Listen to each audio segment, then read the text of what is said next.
Hey folks, Mike Malowany here, General Manager of Monster Pro Wrestling. Welcome to Quick Calls. Just left the local medical facility.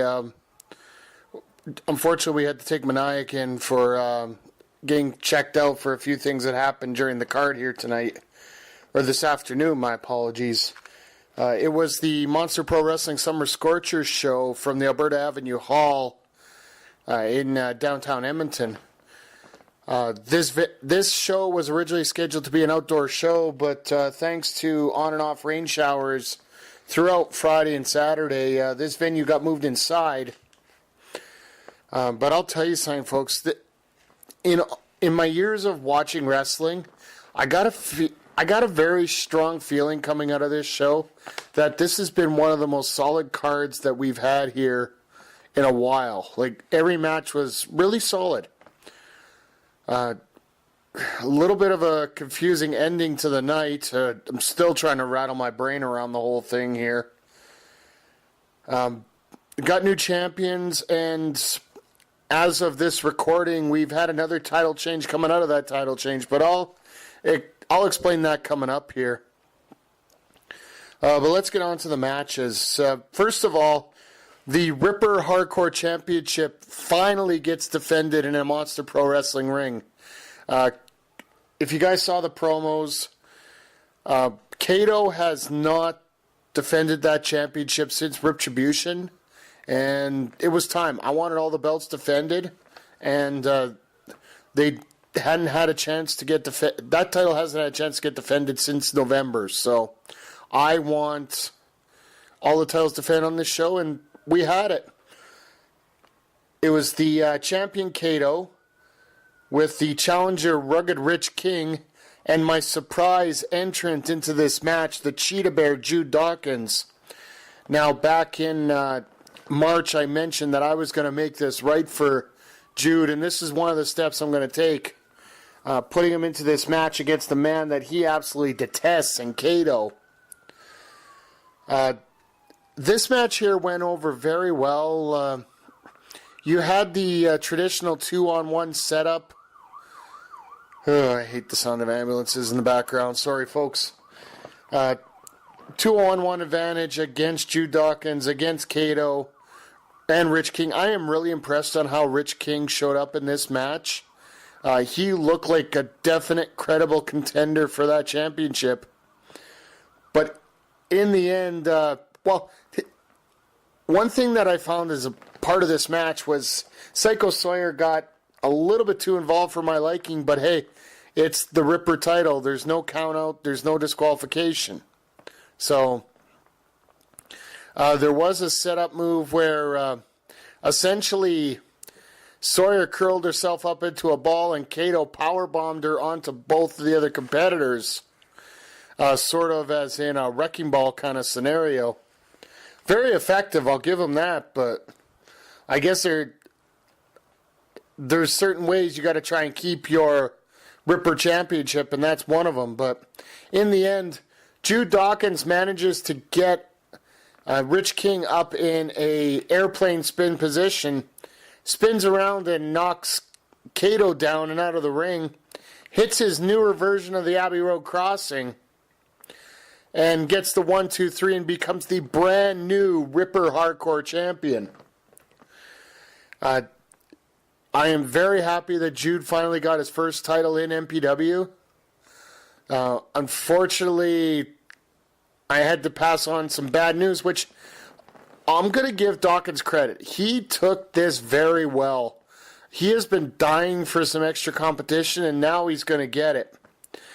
For those that haven't seen or heard, the decision has been made by myself and the MPW head office that because we haven't had that title defended enough, the Ripper Hardcore Championship is now going to fall under 24/7 rules until the September 1st Monster Pro Wrestling show. The only exception to where it won't be defended is during the tag team tournament coming up August 4th. Now, since the end of the show and at the time of this broadcast, which I'm recording at approximately 11 o'clock on Saturday, we've already had one title change where Kato has regained the championship. I'm just downloading the video here, folks, and to me it's very disturbing. So that video should be up early Sunday morning for you guys. But right now, Cato is now the target on 24/7 rules. Wow.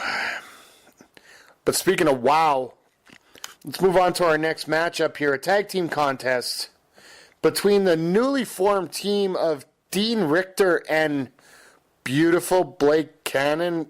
Beautiful, really? Ugh. Taking on the team of Massive Damage and Jack Hammer, known as the Tattoo Terminators. Now, Richter and Cannon formed as a team, sort of, when it came to the interference of Cannon helping out Richter advance to the Leo Burke Cup final just a month ago. That set up this team, and now they were taking on one of the strongest teams in Monster Pro Wrestling, or so I thought. I was actually surprised how much Cannon and Richter managed to take advantage of Massive Damage throughout the matchup. Then there was the hot tag into Jack Hammer. He cleans house. Massive comes back in, following a little bit of a beatdown on Jack Hammer as well. He comes in a house of fire, has everything all set up. He's got Dean Richter set up for that spear finisher of his, but Richter basically falls out of the way, and Massive hits Jack Hammer with that devastating spear. Now, we've seen this happen over the last couple months where both these guys haven't been exactly on the same page. Massive usually apologizes and they move on, or Jack Hammer, vice versa. Well, folks, that didn't happen tonight. They shook hands, and then all of a sudden, out of the blue, Jack Hammer grabs Massive Damage and he hits him with a super delayed power bomb. My God, I can't believe he got Massive up for it. I knew that Hammer was a powerhouse, but for some reason, I just didn't think he would be able to powerbomb a guy like Massive Damage. Got him down. Basically said he's tired of Massive screwing everything up on him and leaves the ring. Richter and Cannon finish with their cannonball finisher. Essentially sort of an atomic drop kind of scenario, except Richter releases Cannon into a version of a senton. Knocking the wind out of Massive Damage and getting the 1, 2, 3. I personally think he was already knocked out thanks to that powerbomb by Hammer. But your winners in this match are Dean Richter and Blake Cannon. Alright, moving on to our third match of the afternoon. And I had a bad feeling about one of the guys in this matchup here. It was for the provincial championship. You had the champion, Chris Parrish, taking on the challenger, Nasty Nate Nixon. Now, Nasty Nate comes and picks up his guaranteed title shot contract that he won at One Night Only in March. I thought that he was going to interfere in our main event and try to get the heavyweight championship. Boy, was I wrong. In this matchup, we had Parrish and Nate actually put on a pretty good match. It went just over 10 minutes. But Nixon's inexperience shows through. Parrish asked me to get rid of the cats from the ringside, Psycho Sawyer and Cato. Ben was begging me. Parrish was begging me. The fans wanted it.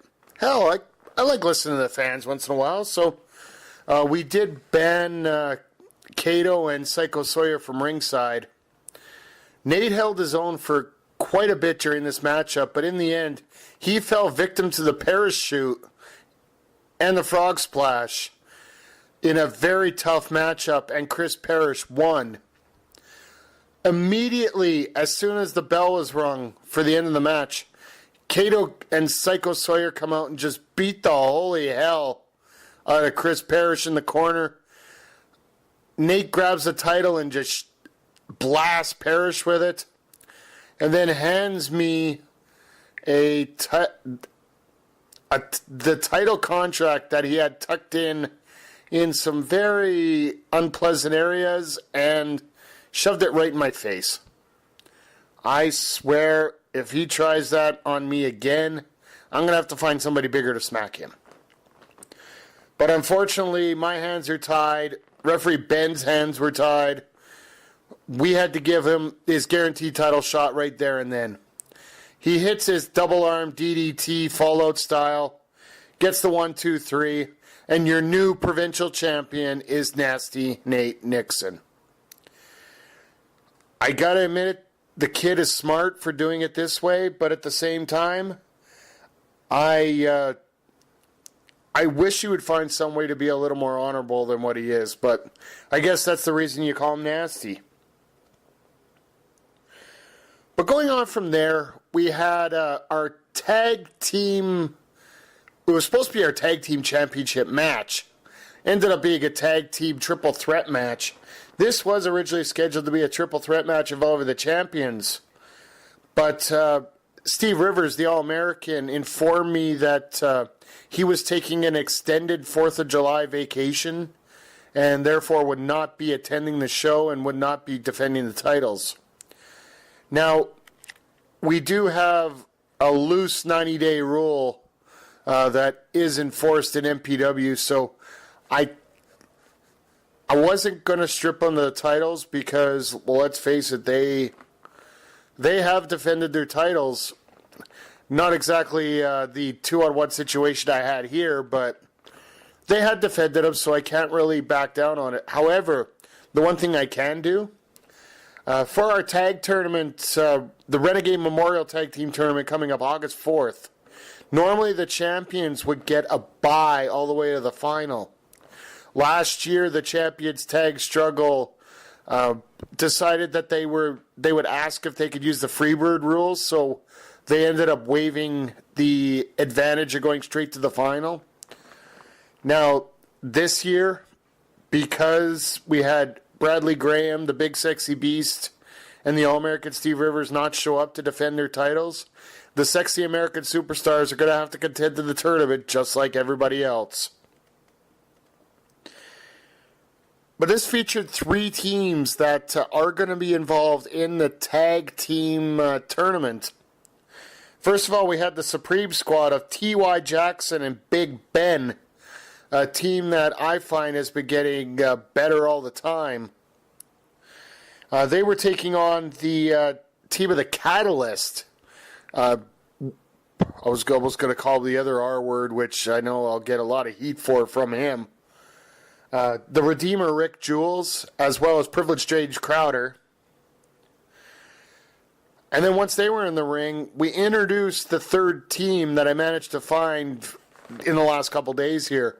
First off, Lumberjack Larry comes out, and instantly the Danger Zone music kicks in, and his tag team partner was the Danger Zone Mitch Clark. I heard fans cheering Lumber Zone. I've heard other punny words coming up to describe this team. All I can say is this team to me is called effective. Now this match goes on for just under 15 minutes. There was a 15-minute time limit. They were within a minute of finishing. All these 6 guys looked impressive in this ring, and I can't wait for the tag team tournament August 4th. The finish of this match was a 6-man Tower of Doom spot in the corner, where it just so happened that Lumberjack Larry had an arm on Big Ben to get the 1, 2, 3 and the victory for the team of Lumberjack Larry and Mitch Clark. I got a feeling that's going to be a hell of a team going into that tag tournament August 4th. Now remember, folks, for those tickets, you can always pick them up from any MPW wrestler, or else contact Backbreaker Media. We can get you in touch with some tickets as well. The online tickets for that show are going to be available hopefully in the next day or so here. Then coming out of intermission, we had a quick little interview with one of the newest superstars to come through the MPW Training Center, and his name is King B. Now, folks, this guy's a high flyer, a go-getter, I got a feeling this guy's got a lot of charisma and the ability to shake up the tag team or the singles division here in MPW. So, stay tuned for what King B can deliver. I do have a match in mind for him on the August 4th show for the tag tournament. But you're going to have to stay tuned to see where I'm going to slide him in there. But then from there, we had our, I guess I would say, 3.5 title match of the evening. We had the Women's Championship on the line, where we had Sexy Samantha taking on Phoenix. Phoenix deserved this shot, and she proved it tonight. She did a hell of a job of that rig. All the frustration that she's had over the last couple months has boiled over to this point, and she took it out on Sexy Sam in spades. Unfortunately, she hit a Hurricane Rana to the outside that Sam and Phoenix were not able to recover from before the referee counted to 10, and therefore it was a double count out. I got a feeling that Sam was staying outside a little bit longer than she really needed to be. So, I'm not going to accuse the champion of outright, blatantly not trying to defend her title.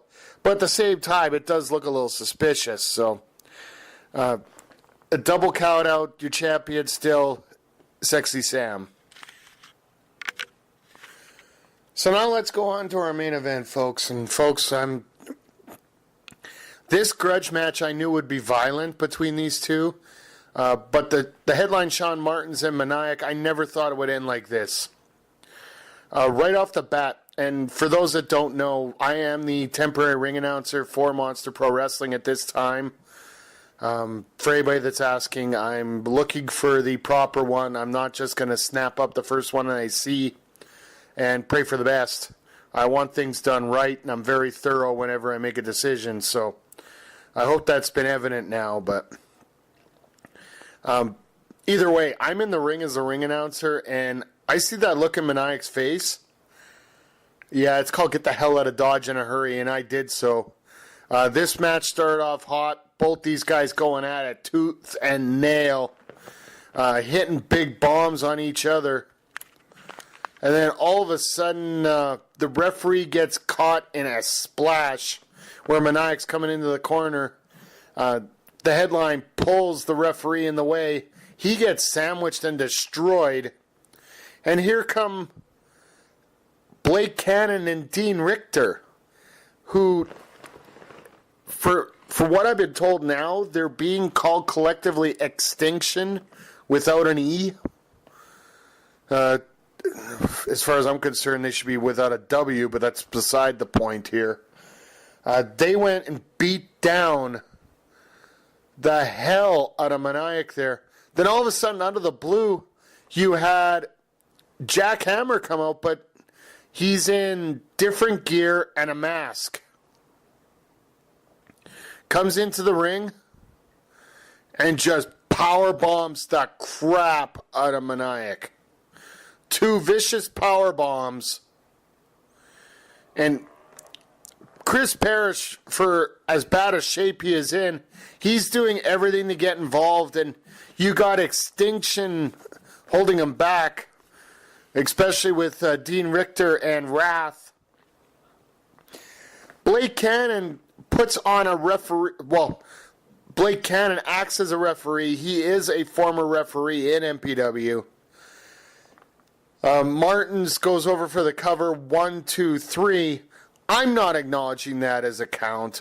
I don't think any of us are. And I do apologize. The one biggest move I missed right before the pinfall here. Sean Martins hit a pile driver after those 2 power bombs on Maniac. Folks, it was hard to watch at many points. So, he claims that this is now Martins Pro Wrestling. I just got an email from Martins here. I don't know whether I want to open it up or not right now. I might wait till morning because, like I said, I just left the medical facility here in Edmonton. Speaking with Maniac before I left, he is okay. He has feeling in all of extremities. But he's asked at this time that all the MPW fans respect his privacy, both he and his family, and just give him some time here. He might have something to say on the Sounds of Struggle podcast if he's willing and able to be there with Chris Parrish, but at this time, we just ask that you respect his privacy right now. So, officially, that match is a no contest. As much as Martins wants to claim that it is now Martins Pro Wrestling and that he's the champion, right now, technically, it is still Maniac's. Realistically, it's still Maniac's. The only thing I could see coming up is 9/10 of the law is possession. And I'm sorry, the other 10% is theft, if you ask me. But that ended up the show here. The biggest, to me, the highlight of the night tonight was seeing Jude get his first championship reign right off the bat. And I want to give credit to all the fans here as well. Another highlight of the night. When we opened the doors and we looked at about 1:30 or so, to be frankly honest, the crowd didn't look very plentiful, I think is the term we're looking for. But by 2 o'clock, the place was packed again as usual, and loud, boisterous, involved. It was a great time for everybody that was there, and I hope you guys get a chance to come out to our next show, August 4th. Saturday nights, 6:15 doors, 7 o'clock show. I'm looking at probably having a match during the entry, so make sure that you guys get there early. My surprise of the night? Well, hell, where do we start? We got Nasty Nate catching his title. You got, well, frankly, you got Jack Hammer and this alter ego that just came out of nowhere here. Oh my God. Hold on, folks. Yeah, Martins is still texting me here. I don't know where he's listening from, if there's a hole in the window or something here. Apparently, the man in the ring is called Wrath. There is no Jack Hammer in this case. All right. Now, I'll go with that, I guess. Wrath would be a surprise tonight. Martins walking out with the title the way he did. Sorry, I guess I can't really call that a surprise of the night because he's that unscrupulous after what he did a couple months ago at Monster Survival to tag struggles. So I'm going to have a little bit more fallout about what happened during that main event. I'm going to have a couple weeks here to digest this. Our next show isn't until the 4th. I'm planning on having Mr. Martin show up and present me with that title because that's what... It's not his title. Let's just call it a spade here. Anyway, folks, that's going to wrap it up here for the quick calls covering the Monster Pro Wrestling Summer Scorcher show. Make sure you check out the Sounds of Struggle coming up every week. As well, if you guys get a chance, I want to give a quick shout out to Wing Column Sports. They were out at the show tonight. They were out at the CWC show last week. Had a great time. I do believe they're going to be doing some print coverage on the show and their thoughts. Shout out to Spencer Love. He did a great interview with Chris Parrish last week. And going on from there, our next quick call show is actually going to be quite a ways away here. With PWA taking their summer break. Our next show is actually going to be on the 28th of July with the Canadian Wrestling Coalition. The only things I know for sure right now, number one, nothing's ever for sure. Number two, the main event of the show is a tables match between Jude Dawkins, the Cheetah Bear, and Chris Parrish, the CWC champion. So you're definitely going to want to check that out. Tickets are available if you're in the Edmonton area and you want to take a drive down to Red Deer and you want to save yourself $5. Please contact me at Backbreaker Media directly. I do have tickets available for sale, and it saves you an extra $5 compared to paying at the door. So, other than that, like I said, sounds a struggle. I got some new things coming up in the can here. Have some guests that want to express themselves a little bit, so I'll give them the opportunity to do that. But that's going to wrap it up here. I want to thank everybody for checking out this Quick Calls episode and checking out independent wrestling in general. And I guess I'm going to have to say, if you want to make a good call, make a quick call. And this has been Quick Calls, covering the Monster Pro Wrestling Summer Scorcher show from the Alberta Avenue Hall in Edmonton, here on Backbreaker Media.